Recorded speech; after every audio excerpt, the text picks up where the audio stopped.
Jesu Kristu waseNazaretha khulumisana nempilo zethu uNkulunkulu namandla wena wedwa oyinkosi ezobuya masinyane egameni lika Jesu amen. Ngicela bazalwane uma kukhona ophethe kuleli lesizulu engifundele ngaphambi kokuba ngifunde kwelami uverse 1 uverse 3 5 10 and 14 chapter 7 amavesi nje awu5 bazalwane bese sithandazani sihlukane egameni lika Jesu Kristu waseNazaretha amen. Uverse 1 kwelami ofundeka kanje. When Solomon finished praying, fire came down from heaven and consumed the burnt offering and the sacrifice, and the glory of the Lord filled the temple. At verse 3, when all the Israelites saw the fire coming down and the glory of God above the temple, they knelt down on the pavement with their faces on the ground, and they worshipped and gave thanks to the Lord, saying, He is good, His love endures forever. At verse 5, and King Solomon offered a sacrifice of 22,000 head of cattle, and 120,000 of sheep and gold. Verse 10 bazalwane bese sithandaza. Verse 10 usho nje, on the 23rd day of the 7th month, he sent the people to their homes joyful and glad in the heart for the good things the Lord had done for David and Solomon and for his people Israel. Elokugcina ivesi lika 14 lisho kanje, if my people who are called by my name will humble themselves and pray and seek my face and turn from their wicked ways, then I will hear from heaven and I will forgive their sin and will heal their land. Hallelujah. Elesizulu uverse 14 limbeka kanje, uma abantu bami ababizwa ngegama lami bezithoba bekhuleka befuna ubuso bami bephenduka ezindleleni zabo ezimbi, ngiyakuzwa ngisezulwini ngithethelele isono sabo bese ngiphilisa izwe labo. At verse 15, amehlo ami azohlala evulekile, izindlebe zami zilalele umthandazo wabo abawuletha kule ndawo. Bazalwane ngifisa sikhulume kafushane ngale ndaba kaSolomon bese sithandaza sibuyele emakhaya. Hallelujah. Engikutholela kule ncwadi kaSolomon sesingavala nje amaBhayibheli ethu bazalwane, sesiqedile ukufunda ngaphandle uma bekusafuneka sifunde kwelesizulu. Kodwa ke ukuze sonke isikhathi ngicela sisale sesibone emakhaya. izikronike zesibili isahluko sesikhombisa uverse 1 3 uverse 5 uverse 10 no verse 14 egameni lika Jesu. Hallelujah. Laba zalwane esikutholayo uSolomon ku chapter 6 lithi iBhayibheli wayekade esefeze isithembiso sikaNkulunkulu abekade esithembise uDavide ukuthi uNkulunkulu ubefisa indlu kodwa uDavide uyise kaSolomon engeke azakhona ukuyakha ngokuthi uDavide izandla zakhe bezigcwele igazi. Now uSolomon wayesethatha emveni kwaleso sifiso sikababa wakhe ukwakhela indlu uNkulunkulu wathatha lapho kuSolomon ukwakhela uJehova indlu. Lithi iBhayibheli uSolomon wakhuleka ku chapter 6 wakhuleka mude ke umkhuleko kaSolomon ungamavesi amaningana. Kodwa indaba esifundayo thina isahluko sesikhombisa sithola iBhayibheli lithi uSolomon eseqedile ukukhuleka umlilo wehla wagcwalisa ithempeli. Into engiyifundela babukwanyana ukuthi ayikho into ekwazi ukwehlisa umlilo ulethe endlini kaJehova ngaphandle komkhuleko. Number 2, umkhuleko umlilo uma usufikile unayo itendency yokuhamba nezwi likaNkulunkulu. Manje ke uma abantu bekhuleka iBhayibheli liveza ngokusobala ukuthi uSolomon wathandaza umthandazo omude kwafika la khona umlilo kaNkulunkulu wehlela ethempelini. Wanikela kunemnikelo ebalwayo ukuthi wakhipha inkomo eziningi wakhipha nembuzi nezimvu ezi120,000 enikela kuJehova. Mhlambe uma singadlula nje kafusane bazalwane uma umuntu sekuthandaziwe mfundisi wami kwehla umlilo kaNkulunkulu akavamisanga abamkwanyana ukuhlupha ngokuthi kufanele nikele endlini kaJehova kodwa umlilo kaNkulunkulu uyazithintela umuntu kube uyena onikelayo. Hallelujah. Lithi iBhayibheli emveni kokuba uSolomon esethandazile kuNkulunkulu umlilo wehla.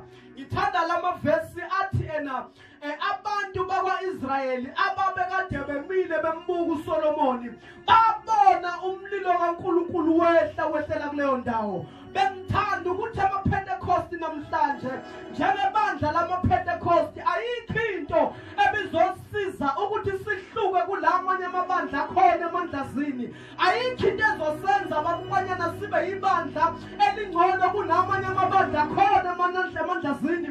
Kodwa into ezokwenza ibandla lamaPentecost libe ibandla elithandeka kuNkulunkulu nebandla elizothandwa ngabantu ibandla elizothandaza apha thina umlilo kaNkulunkulu wehlele kuleyo ndawo. Umlilo kaNkulunkulu wehla uvamisile ukuhamba nezwi. Uma kukhona izwi kukhona umlilo. Uma kukhona umlilo kukhona izwi. Uma abantu bekhuleka umlilo kaNkulunkulu uyehla. Makwehla umlilo kukhona izwi kukhona umlilo. Hallelujah. Hallelujah. Hallelujah. Babukwanyana kunendaba oyifundile indaba kaAbrahama. Ngiyamthanda uAbrahama. Lithi iBhayibheli uAbrahama wathi uma ethi uNkulunkulu akayonikela ngomnikelo uIsaka. Lithi iBhayibheli wambamba uIsaka but wathi uAbrahama esaphethe uIsaka kanje. Lithi iBhayibheli wafika uIsaka entabeni uAbrahama entabeni uNkulunkulu amtshele ngayo. Wafike wabasa umlilo. Wathi uma qeda ukubasa umlilo wathi uyabheka wabona inqama ngoba makukhona umlilo ikhona iprovision kaNkulunkulu. Uma uNkulunkulu esakhisa umlilo kukhona izinto esitholayo endleleni yethu yokukhona. Awusena uAbrahama wayibona inqama ngoba ebasa umlilo. Sesikhala isikhathi eside bazalwane endleleni yethu yokukholwa. Izinto zethu kwangathi ayihambi kahle. Kwangathi izinto zethu zinama-delay. Asingasakhali. Asibasene umlilo. Uma kukhona umlilo kukhona izwi likaNkulunkulu. Uma kukhona izwi likaNkulunkulu ikhona ne-provision yethu. Ikhona i-breakthrough. Kukhona ukuphumelela uma sibasa umlilo endaweni kaJehova. Uma kukhona umlilo likhona izwi.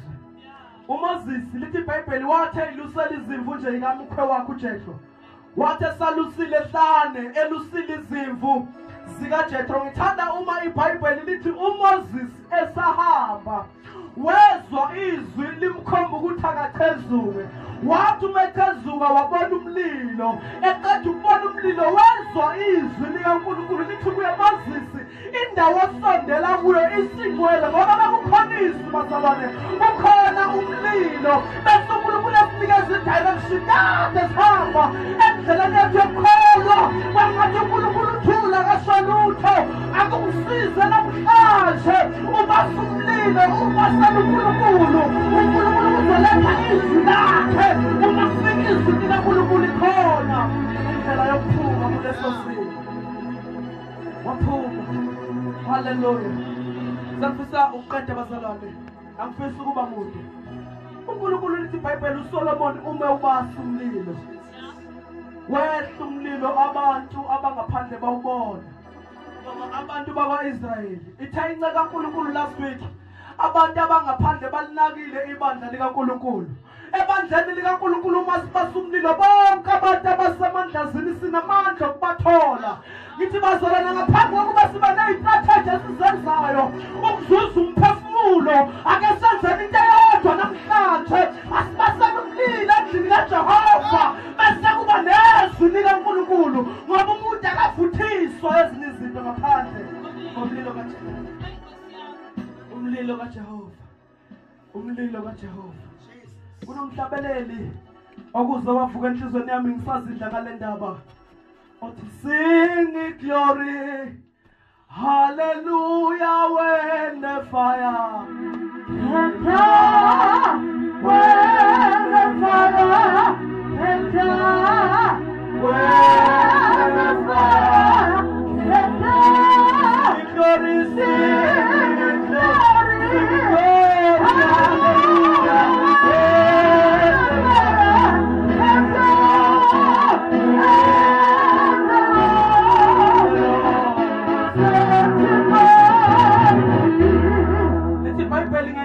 esikhombisa mfundisi uSolomon wathumela bonke abantu emakhaya wabathuma bethokozile libalile ukuthi they were joyful as bephindele emakhaya.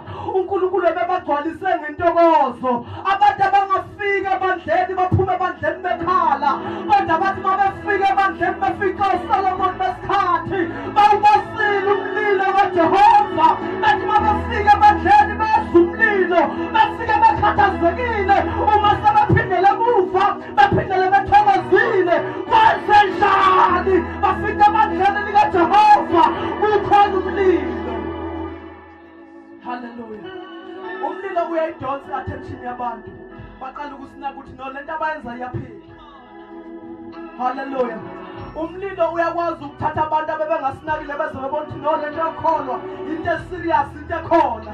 Umlilo kaNkulunkulu ngoba mawufika kithi ufika usithethele izwi lisinikeza indirection ezwini likaNkulunkulu siyakhululwa ekuboshweni kwethu ezwini likaNkulunkulu iyavula iminyango evala isitha ezwini likaNkulunkulu iy'bopha ziboshwe ngazo iminyaka ziyakhashuka ezwini likaNkulunkulu kukhona amandla ezwini likaNkulunkulu kukhona ukuphumelela.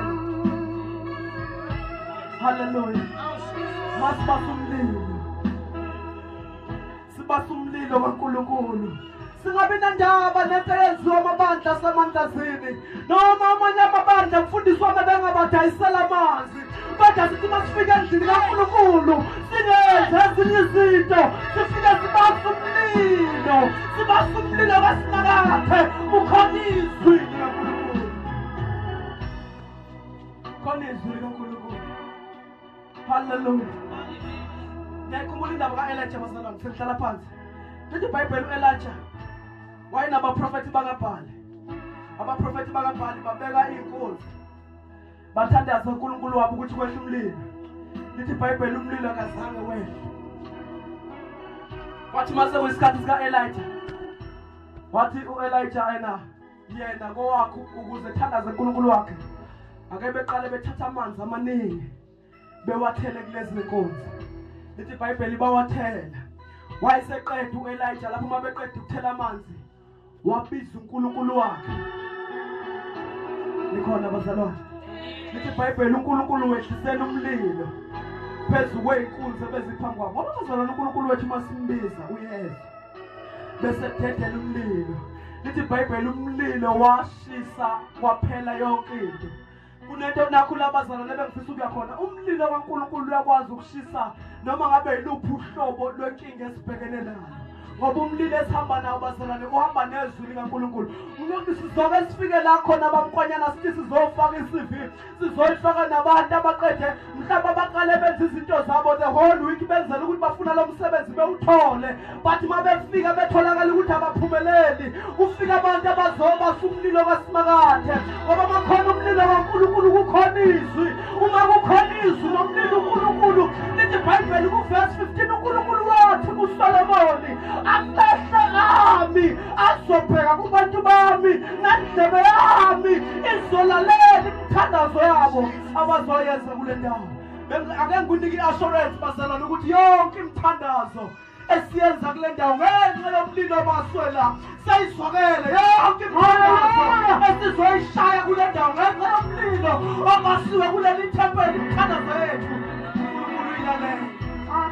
Mina ngisho umthandazo osuwuthandaza iminyaka uNkulunkulu wethu ulalele. Angikhathali ukuthi kade izinto zakho zingahambi kahle, uthandaza ngenxa yomlilo obaswe kule ndawo. uNkulunkulu usewuzwile.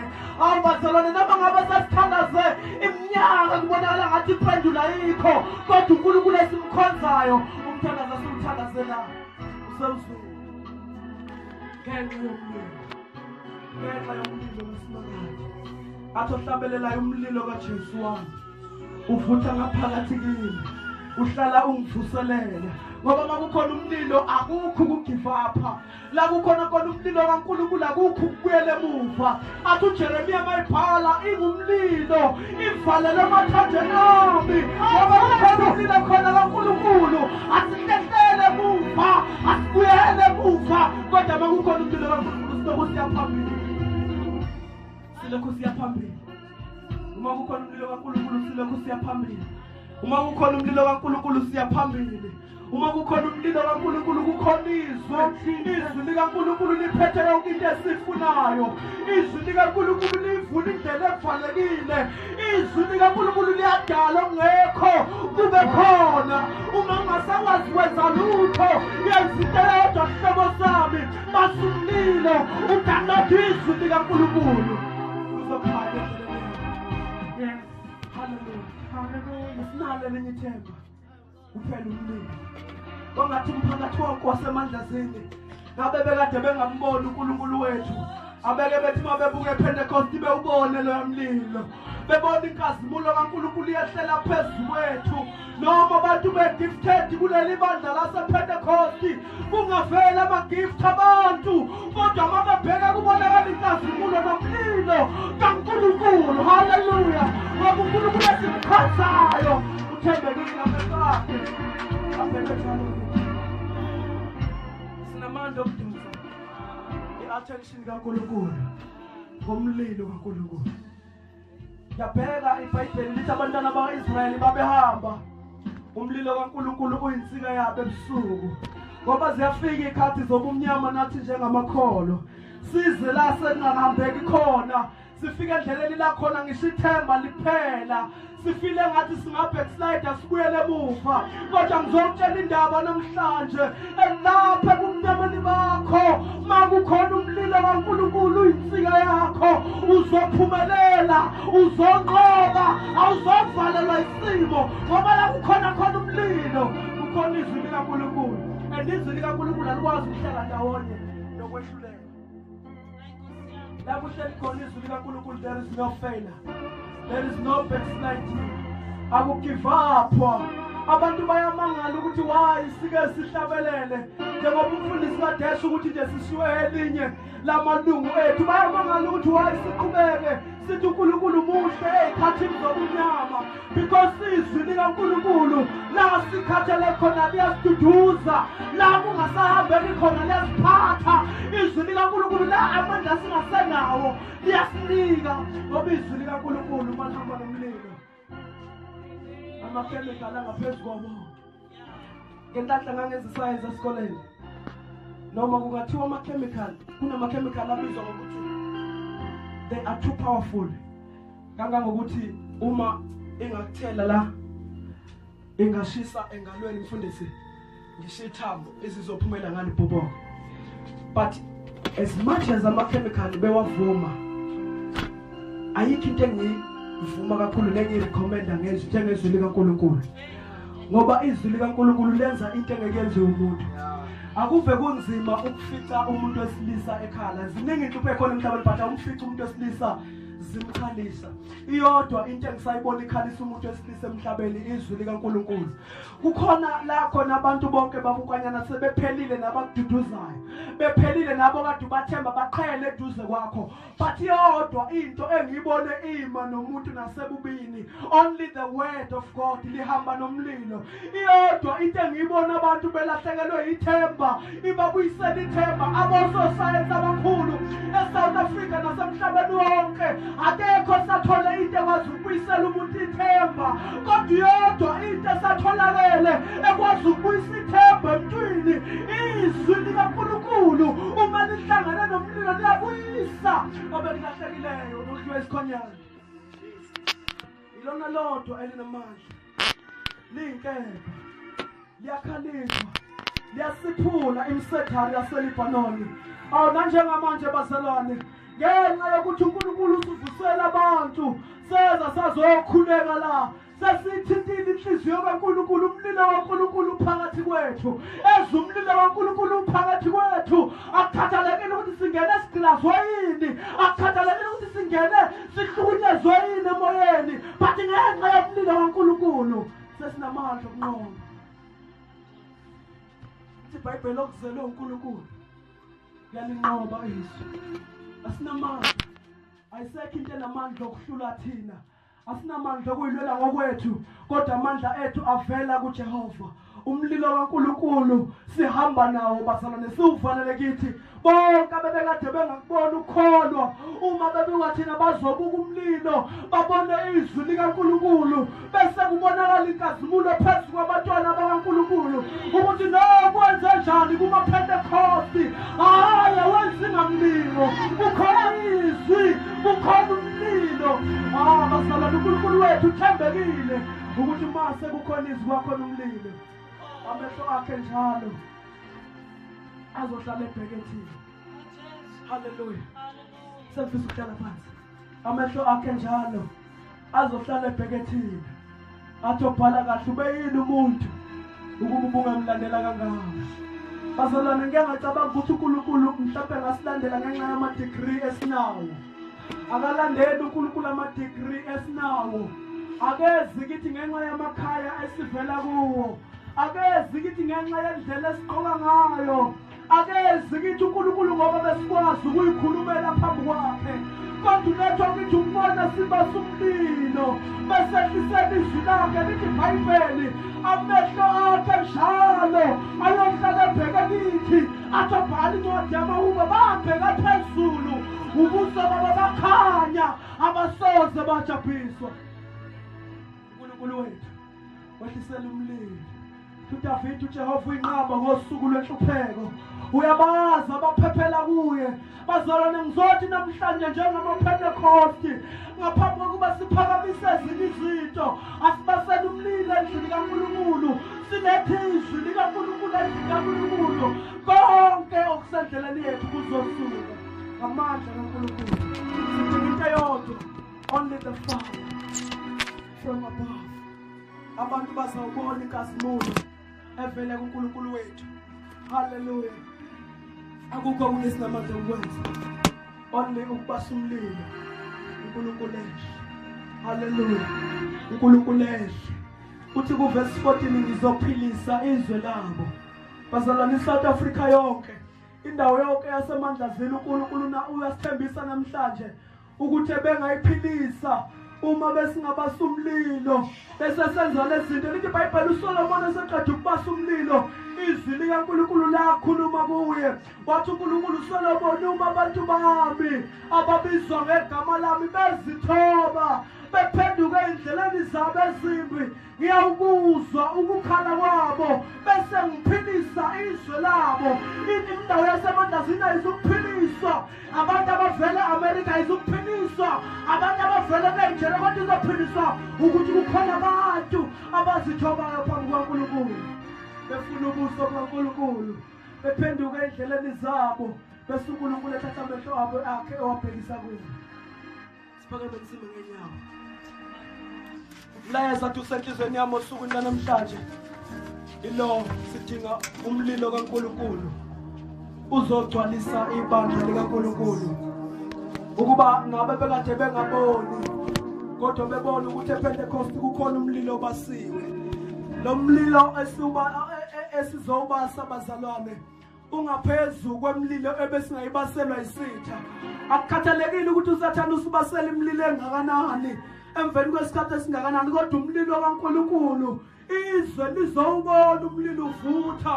Siubasile sawisa kuNkulunkulu wethu la sizoletha khona iminikelo yethu endlini kaNkulunkulu, bese uNkulunkulu ezwa ukukhala kwethu aphendule imithandazo yethu.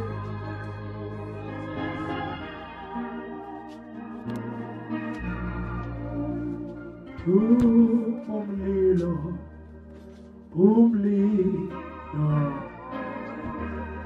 umlilo ngcwele, umlilo,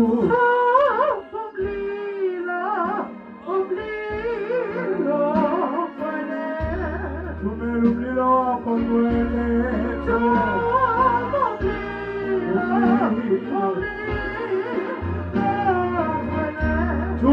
umlilo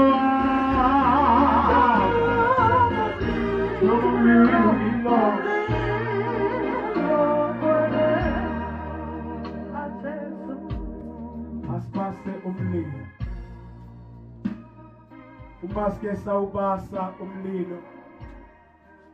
Ngine believe ukuthi angeke bazalwane kube khona umlilo kaNkulunkulu uhlala namademoni kanye kanye. Manje kufika umlilo kaNkulunkulu ngamademoni kuyabaleka. Manje kwafika umlilo kaNkulunkulu kusuka izinto usathana beyibophile empilweni yethu. Ngikhumbula abazalwane bayisakhuluma kaNkulunkulu bamkwanyana, ngikhumbula ezulwini